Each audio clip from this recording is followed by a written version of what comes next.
বিয়ে করেছেন বাংলাদেশি মডেল ও অভিনয় শিল্পী পিয়া বিপাশা। যুক্তরাষ্ট্রের নিউ ইয়র্কে স্থায়ীভাবে বসবাস করছেন তিনি। 5 বছর আগে হুট করেই দেশ ছাড়েন এই মডেল ও অভিনেত্রী। এরপর যুক্তরাষ্ট্রে বসবাসকালে এক মার্কিন নাগরিকের সঙ্গে প্রেম এবং অবশেষে বিয়ে। এতদিন ধরে গোপনে রেখেছিলেন সেই সব খবর। তবে এবার নিজের ইনস্টাগ্রাম প্রোফাইলে স্বামীর সঙ্গে তোলা একাধিক স্থির চিত্র ও ভিডিও প্রকাশ করে সবাইকে জানালেন তার জীবনের নতুন অধ্যায়ের কথা।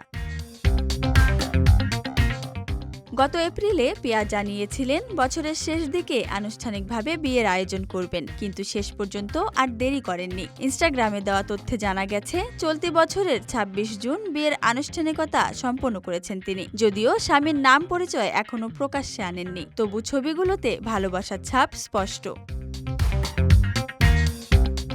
পিয়া বিপাশার শোবিজে আগমন ঘটে লাক্স চ্যানেল আই সুপারস্টার প্রতিযোগিতার মাধ্যমে। সেরা 10-এ পৌঁছেও হঠাৎ করে প্রতিযোগিতা থেকে সরে আসেন তিনি। এরপর বিজ্ঞাপন চিত্রে কাজ শুরু করেন এবং 2013 সালে তাহসান খানের বিপরীতে দ্বিতীয় মাত্রা নাটকে অভিনয় করে আলোচনায় আসেন। বড় পর্দায়ও দেখা গেছে তাকে। রুদ্র দ্য গ্যাংস্টার সিনেমায় অভিনয় করেছিলেন। আরেকটি আলোচিত প্রজেক্ট ছিল রাজনীতি, যেখানে শাকিব খানের বিপরীতে অভিনয়ের কথা ছিল, কিন্তু শেষ পর্যন্ত অপু বিশ্বাসকে নিয়ে কাজ শেষ হয়।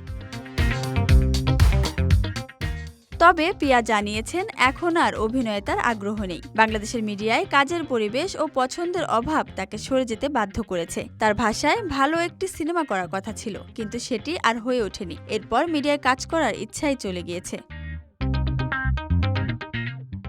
নিউ ইয়র্কে এসে বিভিন্ন ব্র্যান্ডের সঙ্গে কাজ শুরু করেছেন পিয়া বিপাশা। বর্তমানে সেখান থেকেই আয় করছেন তিনি। গত 3 বছর ধরে ইনস্টাগ্রাম বন্ধ রাখলেও সাম্প্রতিক সময়ে ব্র্যান্ড প্রমোশনের কাজ শুরু করার পর আবার সক্রিয় হয়েছেন এই মডেল ও অভিনেত্রী।